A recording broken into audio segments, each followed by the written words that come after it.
میں یہ سمجھتا ہوں کہ آج کی دنیا کے سب سے بڑے فراڈ کا نام ہے کنٹمپرری ایجوکیشن سسٹم۔ اگر نصاب انسانوں کی سیلف انیشیٹڈ انکوائری کے راستے میں دیوار بن جائے تو وہ نصاب ضرر زیادہ پیدا کرے گا، فائدہ کم پیدا کرے گا۔ اس کے اندر جو فطری خیر ہے نا، اس کے اندر، اس کے حوالے سے ہمارے اندر قدردانی نہیں ہے۔ ہم سمجھتے ہیں جو بچہ ہے نا بے وقوف ہے، شریر ہے، بدماش ہے، اور اگر میں نے اس کو چھوڑ دیا تو یہ تو علم سے دور بھاگے گا۔ ہماری ایمانی تناظر میں تعلق مربی ہی کو تعلیم کہتے ہیں، جائے مربی ہی کو مکتب کہتے ہیں۔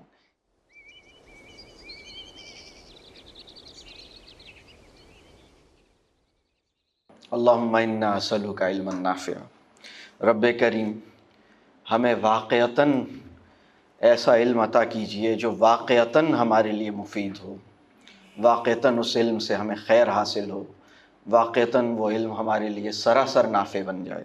دو تین باتیں عرض کرنا چاہوں گا۔ جو موجودہ ایجوکیشن سسٹم ہے نا، اس کے اوپر ایک کریٹیک وہ ہے جو مغرب کی کریٹیک ہے، اور ایک کریٹیک وہ ہے جو اصولی طور پر ہماری ایمانی تناظر میں ہم پہ ادھار ہے، ہمیں کرنی چاہیے، اور ہم شاید اس درجے کی علمی تنقید شاید ابھی تک ہم کر نہیں پائے ہیں، یعنی میں اکیڈیمیا کی بات کر رہا ہوں۔ تو مغرب کی جو موجودہ تعلیمی نظام سے جو شکایت ہے نا، وہ جس پوائنٹ پہ کنورج ہوتی ہے، یعنی جو ان کی شکایت کا جو بنیاد ہے وہ یہ ہے کہ یہ تعلیمی، دیکھیں ایک بات سمجھ لیں کہ موجودہ تعلیمی نظام سے خود مغرب کا بھی بڑا آدمی یا ان کا جو دانشور ہے یا ان کی جو انٹیلیجنشیا ہے یا ان کی جو اکیڈیمیا یا ان کا جو اسکالر ہے، وہ اپنے نظام تعلیم سے مطمئن نہیں ہے۔ یہ بات آپ کو بہت اہم ہے جو سمجھنی ہوگی۔ اس نظام تعلیم کے اوپر ایک وہ تنقید ہے جو مغرب کی ہے، اور ایک وہ تنقید ہے جو ہماری ایمانی تناظر میں ہماری ہونی چاہیے، جس کو ہم شاید اتنے علمی پیرائے میں پبلش نہیں کر پائے ہیں یا پیش نہیں کر پائے ہیں۔ ان کی تنقید کیا ہے اس نظام تعلیم کے اوپر؟ وہ یہ ہے کہ یہ نظام تعلیم مستقبل کا وہ انسان تیار نہیں کر پا رہا جو مستقبل کے معاشی بحران اور معاشی چیلنجز کو ہینڈل کر سکے۔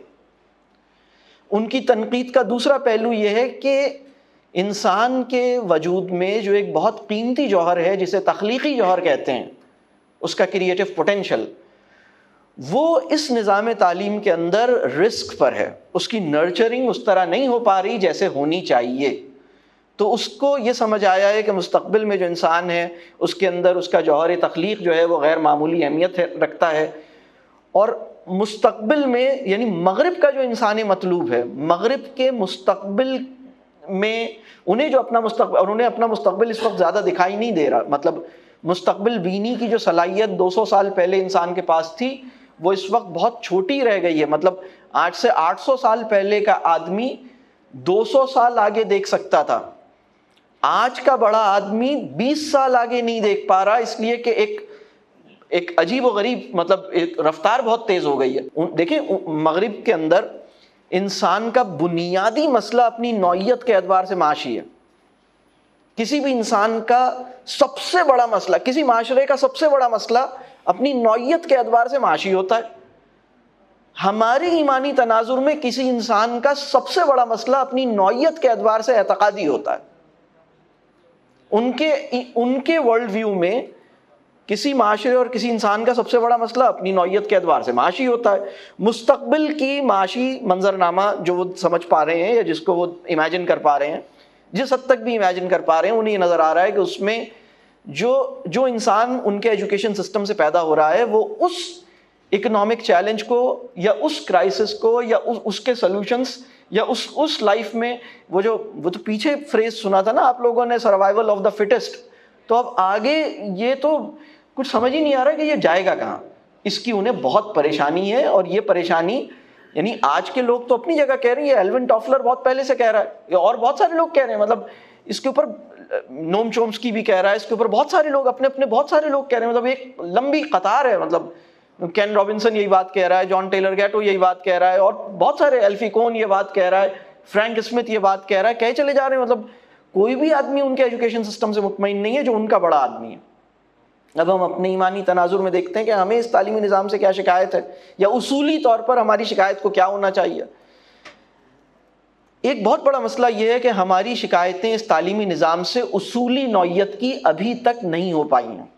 میں بہت قابل لوگوں کے اداروں میں اور مجالس میں شرکت کا موقع ملا، اور میں نے اس مجمع سے یہ پوچھا جو قابل لوگوں پر مشتمل تھا، میں نے پوچھا کہ موجودہ تعلیمی نظام سے آپ کو سب سے بڑی شکایت کیا ہے؟ تو کسی نے بتایا کہ ٹیچر چھٹی کرتا ہے، کسی نے کہا تنخواہیں کم ہیں، کسی نے کہا وہ نصاب پورا نہیں ہوتا وہ زیادہ ہے۔ یہ شکایتیں، یہ تو مطلب یہ کوئی شکایت ہی نہیں ہے، مطلب یہ شکایت نہیں ہے، یہ اصولی سطح کی شکایت نہیں ہے۔ آپ کی اصولی شکایت کیا ہے؟ بنیادی شکایت کیا ہے؟ بنیادی شکایت جو ہمیں اس نظام تعلیم سے ہونی چاہیے وہ یہ ہے کہ یہ انسانوں کو ان کے مقصد تخلیق سے وابستہ نہیں کرتا، انسانوں کو ناز کرنے کی درست وجہ پہ فائز نہیں کر پاتا، انسانوں کو زندگی کیوں ملی ہے، خلیفۃ اللہ فی الارض کیا ہوتا ہے، اس کا کوئی اس کے شعور میں اس کی کوئی مقام نہیں ہے، اس کے وجود، اس کی زندگی میں اس کی کوئی معنویت نہیں ہے، یہ اس کے نظام تعلیم نے اس کے ساتھ فراڈ کیا ہے۔ میں یہ سمجھتا ہوں کہ آج کی دنیا کے سب سے بڑے فراڈ کا نام ہے کنٹمپرری ایجوکیشن سسٹم۔ اور کنٹمپرری ایجوکیشن سسٹم کے یعنی اگر قوم کو آپ بھوسا تقسیم کر رہے ہوں، ماس اسکیل ڈسیمینیشن آف بھوسا کو فوڈ ڈسٹریبیوشن کا نام دے دیں تو آپ کہیں گے بھائی آپ بھوسا تقسیم کر رہے ہیں اور اس کے اوپر آپ یہ دعویٰ کر رہے ہیں کہ میں نے کھانا کھلایا ہے۔ تعلیم دینا اور علم کا ملنا، ہم ایک ایسے عہد میں داخل ہوئے ہیں جہاں تعلیم حاصل کرنا اور علم حاصل کرنا دو مختلف بال گیمز بن گئے ہیں، دو مختلف، مطلب آپ کہتے ہیں اس کو ایجوکیشن ملی ہے لیکن اس کو نالج نہیں ملی، علم نافع سے محروم ہے، 16 جماعتیں پڑھا ہوا ہے، زندگی ملی کیوں ہے وہ نہیں جانتا۔ تو اس کو اپنی ذات کا بھی کوئی عرفان، یعنی اپنی ذات کی وہ پہچان جو ہماری ایمانی تناظر میں اس کو نصیب ہونی چاہیے تھی، وہ تعلیمی سلسلے نے اس بات کو ممکن ہی نہیں کیا ہے۔ یہ تو کوئی مطلب اتفاقاً اس کو، یعنی میں آپ کو بتاؤں عرفان ذات حادثاتی طور پر مسلم معاشرے میں اسلام کے قلعے میں اسے حاصل ہوتا ہے، حادثاتی طور پر، محض اتفاق اور حادثہ ہوتا ہے کہ اس کی ملاقات کسی سے ہو گئی، اس نے کوئی سوال کر دیا اور وہ کہتا ہے کہ اچھا میرے وجود کی اصل حقیقت یہ ہے اور میری زندگی کا مقصد یہ ہے۔ یہ خوشگوار اتفاقی حادثہ اللہ کا کوئی اس انسان پر کوئی بہت ہی بڑا کرم ہوتا ہے، لیکن ہمارے ایجوکیشن سسٹم نے یہ ذمہ داری قبول نہیں کی ہے۔ تو ہمارے ایجوکیشن سسٹم کا ایک پرابلم، یعنی جو مغرب کی شکایتیں ٹھیک ہے ہم اسے بھی اون کرتے ہیں کہ بھائی تم مستقبل میں جینے کے قابل جو صلاحیتیں چاہیے اور جو کچھ اسے چاہیے تم اس کی ہمارے اندر نہیں پیدا کر رہے، وہ ایک مسئلہ ہے، لیکن تم ہمیں ہمارے مقصد تخلیق سے بھی نہیں جوڑ پا رہے، یہ تمہارا بڑا مسئلہ ہے۔ اچھا اب اس کے اندر ہمیں کرنا کیا چاہیے؟ ایک پریکٹیکل چیز میں سجیسٹ کروں گا، ہمارے نظام تعلیم کے اندر اور ہمارے اداروں کے اندر ہر وہ چیز، ہر وہ عمل جو نہ سنت مغرب میں جس کی کوئی مثال مل رہی ہے، سنت مغرب سے مراد موجودہ مغرب حاضر کی سنت کی بات کر رہا ہوں، اور نہ سنت انبیاء میں اس کی کوئی مثال ملتی ہے، اس کو تو فوری طور پر ایبنڈن کر دیں۔ مطلب یہ بہت آسان سا طریقہ ہے کہ مطلب جو نہ قرآن اور حدیث کہہ رہی ہے اور نہ موجودہ مغرب اس بات پہ راضی ہے اس کام کو کرنے پہ، تو اس پہ تو آپ کہہ لیں کہ بھائی سب کا متفق علیہ فیصلہ ہے، تو اس کو تو فوراً چھوڑ دیں نا۔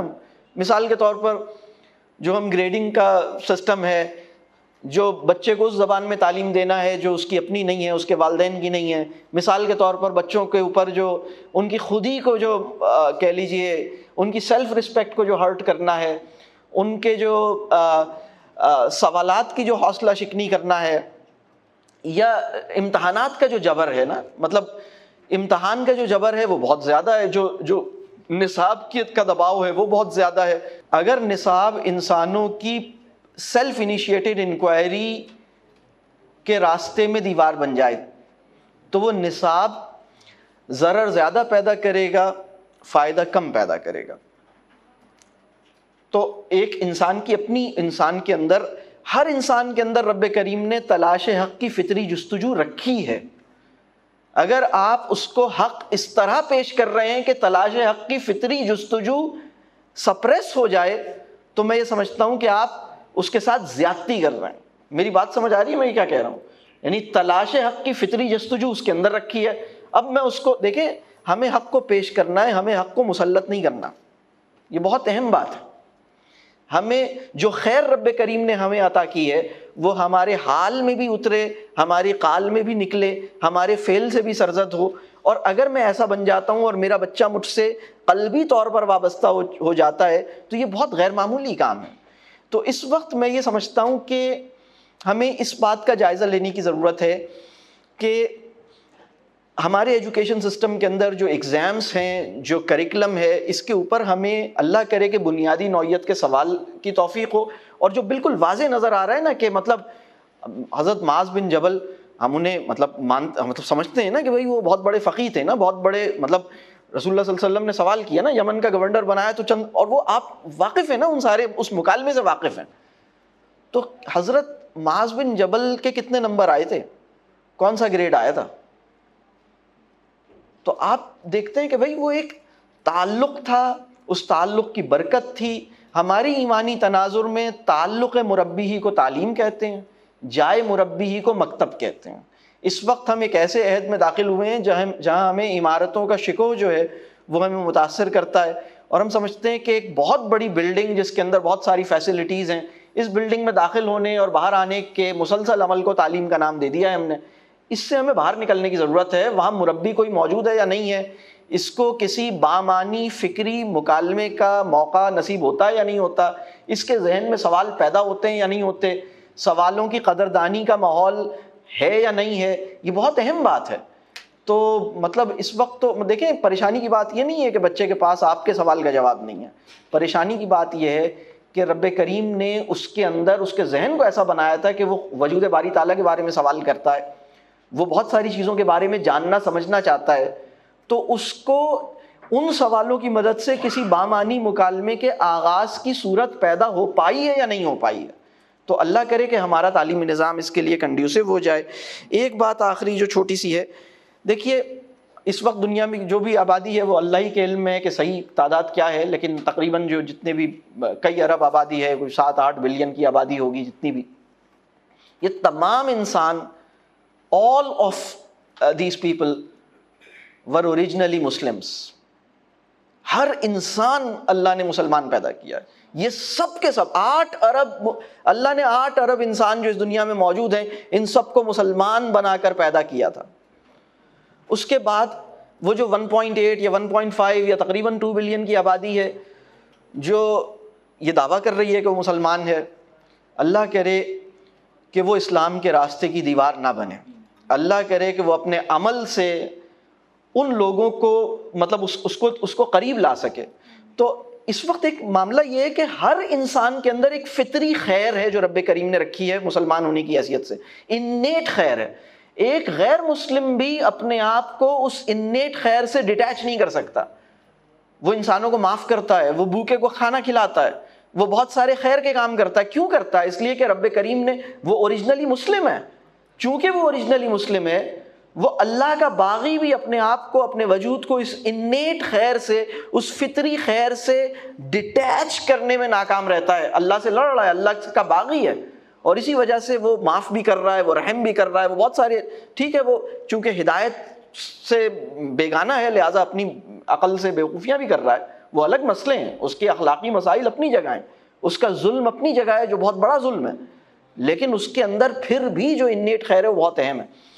میں یہ سمجھتا ہوں کہ ایجوکیشن سسٹم کے اندر 3 بڑی ذمہ داریاں ہماری ہیں. جو فطری خیر ہے اس کو ہم پہچانیں، اس کو ہم اعتراف کریں، اس کو ہم تسلیم کریں، اس کی ہم قدردانی کریں، اس کا ہم مشاہدہ کریں. یعنی اس کائنات میں اللہ کی ایک بہت بڑی نشانی کا نام ہے انسان، اور اس انسان کے اندر جو خیر، جو جسے فطرت کہتے ہیں، اس کو ہم محسوس کریں. یہ پہلی بات ہے. مسئلہ یہ ہوا ہے کہ اچھا اس خیر، اس کے اندر تلاش حق کی جستجو بھی فطری جستجو ہے. رب کریم نے ایک چیز ہے فطرت اور ایک چیز ہے ہدایت. انسان کے اندر ہدایت کو پانے کی صلاحیت فطری ہے. ہماری ایجوکیشن سسٹم کے ساتھ پرابلم کیا ہوا ہے؟ اس کے اندر جو فطری خیر ہے نا، اس کے اندر، اس کے حوالے سے ہمارے اندر قدردانی نہیں ہے. ہم سمجھتے ہیں جو بچہ ہے نا بے وقوف ہے، شریر ہے، بدماش ہے، اور اگر میں نے اس کو چھوڑ دیا تو یہ تو علم سے دور بھاگے گا. اس بچے کے اوپر اس کے وجود کے اندر چھپی ہوئی خیر کی بنیاد پر اعتماد کرنے کی لیاقت سے محروم ہے. یہ ہمارا پرابلم ہے. ایک بچہ ہے، وہ فطری طور پر معصوم ہے، پاکیزہ ہے، ہم اس کو اپنے سے زیادہ مکرم تسلیم کرنے سے محروم ہیں. ہم اس کا اکرام نہیں کر پاتے، ہم اس کی عزت نفس کا خیال نہیں کر پاتے. ہم اس کے اندر چھپی ہوئی اس کے اندر جو پاکیزگی ہے، معصومیت ہے، خیر ہے، اس کی قدردانی، اس کا اعتراف، یہ کام نہیں کر پاتے. یہ ایک پرابلم ہے. پھر ہم اسے ایک ایسے ایجوکیشن سسٹم سے گزارتے ہیں جو ہدایت کو قبول کرنے، ہدایت کے ساتھ وفاداری کے اعلیٰ ترین تقاضوں کو نبھا سکنے کی بنیادی فطری صلاحیت کو نقصان پہنچاتی ہے. ہم اس کے اندر ہمارے تعلیمی نظام کو میں ایک جملے میں اگر بیان کروں نا، خیر کو کسی بہانے سے اس کے اندر گھسیڑو. یہ بہت معذرت کے ساتھ بڑا سلینگ ورڈ میں نے یوز کیا تاکہ میں جذبات کا اظہار کروں. یعنی خیر کو ٹھوسنے کی کوشش کر رہے ہیں. خیر کے اندر ایک فطری کشش ہوتی ہے. انسان کے اندر خیر کو پانے کے لیے ایک فطری لپک ہوتی ہے.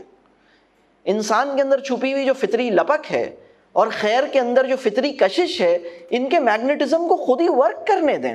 لیکن اگر ہم ان کے میگنیٹزم کو ورک نہیں کرنے دیں گے اور ہم ایک مصنوعی منظر نامہ تیار کریں گے جس کے اندر ہم، یعنی یہ بالکل ایسی بات ہے کہ شہد یا آئس کریم جو ہے کسی بچے کو زبردستی منہ کھول کے زبردستی اس کے اندر ڈالنے کی کوشش کی جائے تو ایک عجیب سی صورتحال ہوگی. آپ کہیں گے یہ شہد سے ایسا رویہ کیسے اختیار کر رہا ہے؟ اس وقت یہ والی صورتحال ہے. اس کی ایک فطرت ہے. پھر ہدایت کو پانے کے لیے ایک فطری اللہ نے اس کے اندر ایک صلاحیت رکھی ہے. یہ تعلیمی نظام کے اندر بری طرح خراب ہو جاتی ہے، ختم ہو جاتی ہے. اور پھر وہ جو ہدایت اس کو حاصل بھی ہوتی ہے، وہ ہدایت چونکہ اب یعنی اس کا شوق مر چکا ہے. مطلب اگر شوق تیری نماز کا امام نہیں ہے تو پھر ایسی نماز سے گزر، مطلب یہ اقبال بول چکے. تو پھر وہ ہم بس سکھا دیتے ہیں، لیکن اس چیز کی وہ کہ کوئی بڑا انسان ہم پھر پیدا نہیں کر پاتے. یعنی یہ بات درست ہے کہ ایک بہت بڑا کانٹینٹ ہمارے یہاں بہت سارے لوگوں کے ذہن میں اور بہت سارے لوگوں کے ادراک میں داخل ہوا ہے، لیکن اس بہت بڑے کانٹینٹ کے ساتھ وابستگی اور وفاداری وجود کی سطح پر جس طرح ہمیں نبھانی تھی وہ ہم نہیں نبھا پائے.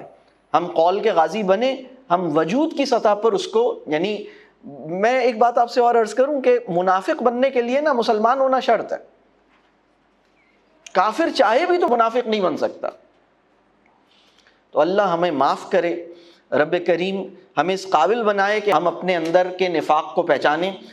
رب کریم ہمیں سچی توبہ کے قابل بنائے. رب کریم ہمیں اپنی موت سے پہلے کسی ایسے عمل کی توفیق عطا کر دے کہ ہم رسول اللہ صلی اللہ علیہ وسلم کو منہ دکھانے کے قابل ہو جائیں، ہم اپنے معاملات کو ٹھیک کرنے کے قابل ہو جائیں. ہمیں اپنی سچی توبہ کی توفیق عطا فرمائے. ہمیں اپنی اولاد کی تربیہ، اپنی قوم کی تربیہ کی توفیق عطا فرمائے. رب کریم ہمارے لیے آسانی کا معاملہ فرمائے. میں نہیں سمجھتا کہ ہماری موجودہ صورتحال ہمیں نجات کے قابل بنا رہی ہے. ہمیں بہت پوری سچائی کے ساتھ ہمیں اللہ سے معافی مانگنے کی ضرورت ہے. ہمیں اس بات کو تسلیم کرنے کی ضرورت ہے کہ ہم علم دینے کا کام بھی اور علم لینے کا کام بھی ہم نے بازار کی محبت میں کیا ہے، مال کی محبت میں کیا ہے. یعنی موجودہ تعلیمی نظام کر کیا رہا ہے؟ ہمارے تعارف کو بہتر بنا رہا ہے، ہمیں بہتر نہیں بنا رہا.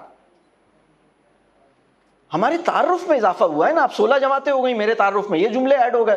میں بہت بڑے بڑے لوگوں کو جانتا ہوں جو اپنی تعریف کرتے ہوئے نہیں تھک رہا ہے. یہ پتہ نہیں آپ کی ملاقات ہوئی ہے یا نہیں، یا مجھے ہی ٹکراتے ہیں ایسے لوگ. چھلکتا رہتا ہے، وہ بجتا رہتا ہے خالی ظرف. اللہ تعالیٰ ہمیں معاف کرے، اللہ تعالیٰ ہمیں صحیح کر دے، اللہ تعالیٰ ہماری اصلاح فرما دے. اور یہ بہت اس وقت اہم کام ہے. میں سمجھتا ہوں اللہ کرے کہ آپ کو ایسے مخلص اور ایسے اصحاب نظر ملیں جو اس مکالمے کا حق ادا کریں اور اس مکالمے کو آگے بڑھائیں. اور یہ مکالمہ ہمارے عمل، ہماری قوم کی مستقبل، ہماری اولادوں کی تربیہ پر رب کریم اسی اپنی قدرت سے اس کو ممکن کرے کہ یہ پورے طور پر اثر انداز ہو. آپ سے دعاؤں کی درخواست ہے. السلام علیکم ورحمۃ اللہ وبرکاتہ.